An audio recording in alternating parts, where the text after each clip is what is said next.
आज मैं आप लोगों को भारतीय समीक्षक आचार्य रामचंद्र शुक्ल के समीक्षा सिद्धांत पर पढ़ाने जा रही हूँ। तो ध्यान दीजिए कि रामचंद्र शुक्ल का जो समीक्षा सिद्धांत है, इसकी 3 प्रमुख बातें हैं। पहला है नैतिकता, संयम और आदर्श। दूसरा है प्राचीन आचार्यों का अनुकरण न करके मौलिकता। और तीसरा है आलोचना का पूर्ण उपयुक्त मापदंड स्वीकार करना। ध्यान दीजिए आप लोग, मैं आरंभ करने जा रही हूँ। आचार्य रामचंद्र शुक्ल हिंदी के सर्वप्रथम मौलिक आलोचक हैं, जिन्होंने हिंदी समीक्षा को ऊंचाई दी। आचार्य नंद दुलारे वाजपेयी के अनुसार शुक्ल जी ने हिंदी समीक्षा में क्रांतिकारी परिवर्तन किया। वे नए युग के विधायक थे। आचार्य शुक्ल की सैद्धांतिक समीक्षा। आचार्य शुक्ल ने सैद्धांतिक और व्यवहारिक दोनों प्रकार की आलोचनाएं प्रस्तुत की। इनकी सैद्धांतिक आलोचना का स्वरूप चिंतामणि के भाग 2 में काव्य का रहस्यवाद और काव्य में अभिव्यंजनावाद शीर्षक लेखों में मिलता है। उनके रस मीमांसा नामक ग्रंथ में भी इसका स्वरूप मिलता है। उनकी सैद्धांतिक आलोचना की मुख्य विशेषताएं निम्नलिखित है। पहला है, शुक्ल जी ने भारतीय रसवाद को आलोचना का मापदंड माना, जिसमें 3 मुख्य बातें थी। पहला था नैतिकता, संयम, आदर्श पर विशेष बल। दूसरा है प्राचीन आचार्यों का अनुकरण मात्र न होकर मौलिकता से युक्त होना। तीसरा है आलोचना का पूर्ण उपयुक्त मापदंड स्वीकार करना। शुक्ल जी ने अपनी आलोचना में केवल विभाव, अनुभाव और संचारी भाव के संबंध में अपने विचार व्यक्त किए हैं। काव्य में वे विभाव को प्रमुख मानते हैं। अनुभाव के अंतर्गत वे केवल आश्रय की चेष्टाएं लेते हैं। आलंबन की चेष्टाओं को केवल हाव के अंतर्गत रखते हैं। जिस भावों को किसी पात्र में प्रकट होता देखकर दर्शक या श्रोता भी उसके जैसा अनुभव कर सके, उन्हें शुक्ल जी ने प्रधान भाव माना। तीसरा है रस दशा का अभिप्राय शुक्ल जी ने हृदय की मुक्तावस्था से लिया। व्यक्ति की लोक सामान्य भाव भूमि पर जो पहुंचता है, हृदय की मुक्तावस्था है। शुक्ल जी ने भरत मुनि के एवं पंडित विश्वनाथ के रस निष्पत्ति सिद्धांत को अपनाया। वे काव्य को चरम लक्ष्य आनंद नहीं मानते। उनके अनुसार क्रोध, भय, जुजुप्सा, करुणा भाव की भी अनुभूति आनंदमय न होकर दुखात्मक होती है। चौथा है काव्य के संबंध में शुक्ल जी की धारणा है कि कविता वह साधन है जिसके द्वारा शेष सृष्टि के साथ मानव के रागात्मक संबंध की रक्षा और उसका निर्वाह होता है।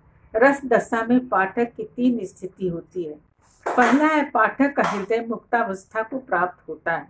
दूसरा है वह अपने पराये के भेदभाव से ऊपर उठकर काव्य के भाव में तन्मय हो जाता है।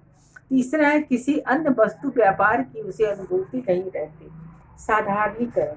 साधारणीकरण के संबंध में शुक्ल जी का मत है कि जब तक किसी भाव का कोई विषय इस रूप में नहीं लाया जाता कि वह सामान्यतः सबके उसी भाव का आलंबन हो सके, तब तक उसमें रसोद्बोधन की पूर्ण शक्ति नहीं आती। इसे ही साधारणीकरण कहते हैं। क्रौंच के अभिव्यंजनावाद का शुक्ल जी विरोध करते हैं। प्रकृति चित्रण के संबंध में उनका विचार है कि प्राकृतिक दृश्य हमारे समक्ष आलंबन रूप में भी उपस्थित होते हैं और उद्दीपन रूप में भी। शुक्ल जी ने श्रेष्ठ कवि उसे माना जो लोक सामान्य आलंबनों का सफल विधान करते हैं।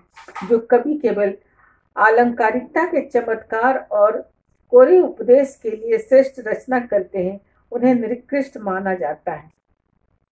शुक्ल जी ने काव्य की भाषा के संदर्भ में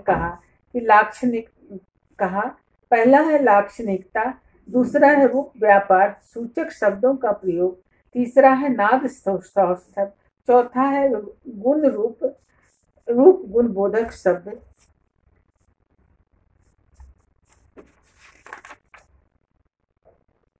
किसी भाव का कोई विषय इस रूप में नहीं लाया जाता कि वह सामान्यतः सबके उसी भाव का आलम्बन हो सके, तब तक उसमें रसोद्बोधन की पूर्ण शक्ति नहीं आती। इसे ही साधारणीकरण कहते हैं।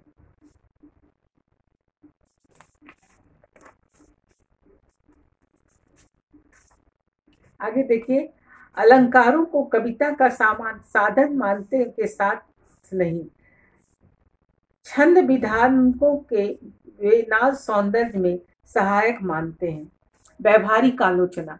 शुक्ल जी की सैद्धांतिक और व्यवहारिक आलोचना एक दूसरे से घुली मिली है। उन्होंने सैद्धांतिक मान्यताओं का निरूपण व्यवहार में किया।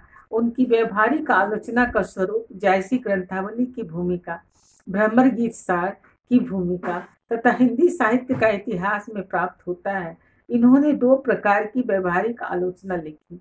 पहला है कवियों पर लिखी समीक्षाएं और दूसरा है काव्य धाराओं पर लिखी समीक्षाएं। आचार्य शुक्ल जी की समीक्षा पद्धति।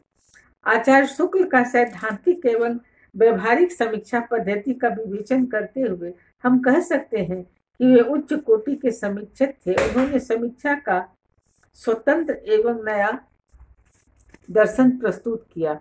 डॉक्टर मनमोहन लाल गौड़ का कथन है कि सबसे महत्व की बात यह है कि उन्होंने बहुत पढ़ा, पढ़े को समझा और समझे को पहचाना और उसी समझे को पचाया और उसी पचाए हुए को उन्होंने लिखा।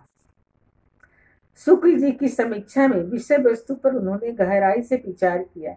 द्विवेदी युगीन नैतिकता के प्रबल समर्थक होने के कारण शुक्ल जी को तुलसी सबसे प्रिय कवि और रामचरितमानस सबसे प्रिय ग्रंथ प्रतीत हुआ। वे मानस के लोक धर्म के आदर्श को की ओर आकर्षित थे। शुक्ल जी ने आलोचना के क्षेत्र में अनेक मौलिक भावनाओं की उन्होंने साहित्य को मनोरंजन के आधार न मानकर जीवन को उपयोगी बनाने का साधन माना। इसी आधार पर उन्होंने शील और शक्ति और सौंदर्य का उच्च आदर्श प्रस्तुत किया। उन्होंने भारतीय रसवाद की गंभीर एवं व्यापक समीक्षा प्रस्तुत की। प्राचीन रसवादी धारणा को परिवर्तित कर उन्होंने मौलिकता प्रदान की।